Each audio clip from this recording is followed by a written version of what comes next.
दादी के हाथों का जादू और खुशबू से महकता घर, माँ की मुस्कुराहट और खाने की सुगंध। MDH गरम मसाला, क्योंकि हर रिश्ता है स्वाद से जुड़ा। अहमदाबाद विमान हादसे की रिपोर्ट सामने आ गई है।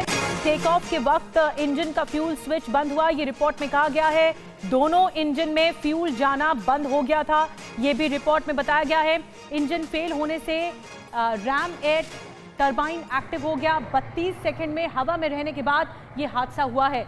तो ये जो रिपोर्ट है वो सामने आई है, उसकी बड़ी डिटेल सामने आ गई है कि रिपोर्ट में क्या क्या है। इंजन फेल होने की वजह से रैम एयर टरबाइन एक्टिव हुआ, इंजन फेल हो गया था और 32 सेकंड में फिर हवा में रहने के बाद ये हादसा हुआ है, प्लेन क्रैश हो गया। तो ये डिटेल्स निकल कर सामने आई है इस रिपोर्ट के माध्यम से।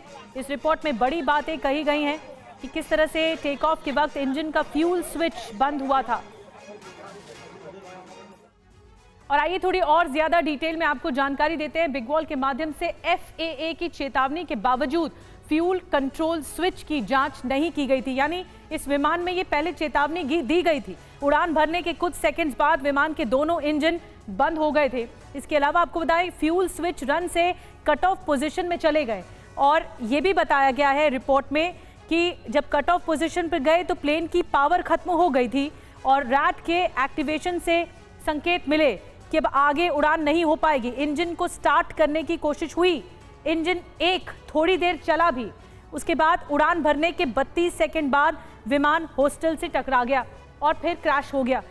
विमान में डाला गया जो फ्यूल है वो उसकी भी जांच की गई। मानकों के अनुसार उसे सही पाया गया है, इस फ्यूल को सही पाया गया है। जो ईंधन है APU और बाएं पंख से ईंधन नमूने लिए गए थे जिनकी अब जांच आगे भी की जा रही है। क्रू और यात्रियों की जो पोस्टमार्टम रिपोर्ट्स हैं उनकी समीक्षा की जाएगी क्योंकि ये प्रारंभिक रिपोर्ट है। अब आगे इसकी इन्वेस्टिगेशन सघन हो रही है। बड़ी बात क्या है, पायलट ने मेडे मेडे मेडे की कॉल दी थी और ATC ने, एयर ट्रैफिक कंट्रोल ने कॉल साइन मांगा था लेकिन कोई जवाब नहीं दिया गया था। जांच करने वाली संस्था क्या कह रही है, एयर एक्सीडेंट इन्वेस्टिगेशन ब्यूरो यानी AAIB, जो कि इस पूरे मामले पर जांच को आगे बढ़ा रही है। जो डीपली जांच की जाएगी वो भी सघनता के साथ की जाएगी। अब विमान हादसे की जो टाइमलाइन है वो भी समझिए। 12 जून की दोपहर 1:38 पर जो 40 सेकंड हुए थे तब जाकर ये हादसा हुआ। विमान ने रनवे 23 से उड़ान भरी थी। विमान ने 180 नॉट्स की गति प्राप्त कर ली थी, मतलब ये स्पीड पे आ गया था। दोनों इंजन एक एक सेकंड में कट ऑफ हो गए। दोनों पायलट के बीच क्या बातचीत हुई आपको ये बताते हैं। पायलट ने कहा आपने इंजन क्यों बंद किया, फिर को पायलट ने कहा कि मैंने इंजन बंद नहीं किया। दोपहर 1:38 हुए थे। 12 सेकंड बाद दोनों इंजन को स्टार्ट किया गया। फिर से पहला इंजन पूरी ताकत के साथ स्टार्ट हो गया, दूसरा इंजन पूरी ताकत के साथ स्टार्ट नहीं हुआ। फिर दोपहर 1:39 हुए थे और 13 सेकंड बाद पायलट ने ATC को मेडे कॉल दे दी। 3 बार मेडे कहा गया। एयर ट्रैफिक कंट्रोल से कोई जवाब नहीं मिला।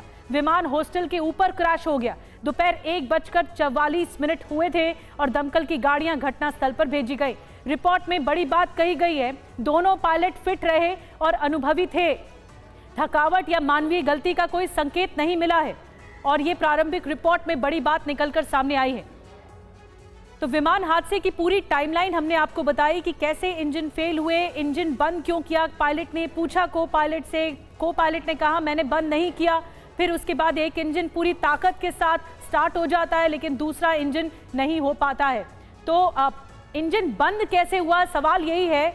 जब पायलट की कंडीशन भी ठीक थी और उनकी हालत सब कुछ ठीक था, सब कुछ ठीक चल रहा था, तो इंजन कैसे फेल हुआ, बंद हुआ, कट ऑफ हुआ और उसके बाद अचानक से फिर स्विच ऑन होता है, उसे स्टार्ट करने की कोशिश होती है और फिर मेडे कॉल आ जाता है। कुमार कुंदन और ज्यादा जानकारी के साथ हमारे साथ जुड़ गए हैं।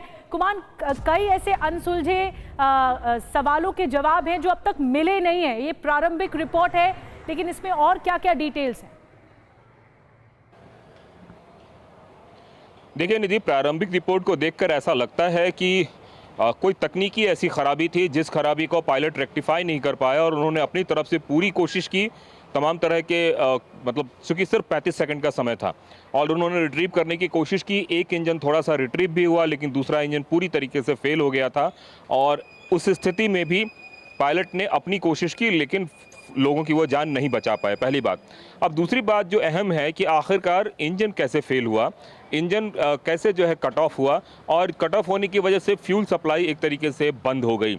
अब सवाल ये उठता है कि क्या कहीं कोई पावर में परेशानी थी, क्या कोई इलेक्ट्रॉनिक उपकरण ऐसा था जो सही तरीके से काम नहीं कर पाया, या क्या उनके स्विचिंग में कोई दिक्कत थी। तमाम तरह की ऐसी बातें हैं जिस पर कि अभी जांच होना बाकी है, पहली चीज़। दूसरी चीज़ दीजिए, 2018 में भी इस तरह की परेशानी आई थी। बाकायदा कुछ जगहों पर इसको लेकर एक कमेटी भी बनाई गई थी, और उस कमेटी ने ये पाया था कि एक माइनर फॉल्ट है। अब कोई सा भी माइनर फॉल्ट कब मेजर हो जाए, इसकी गारंटी तकनीकी रूप से कोई नहीं ले सकता।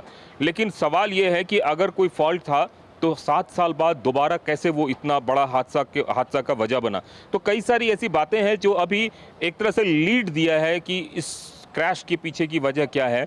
लेकिन हाँ, इतना ज़रूर है कि पायलट ने अपनी तरीके से रैट ओपन किया ताकि जो है अल्टरनेटिव सोर्स ऑफ एनर्जी मिल सके।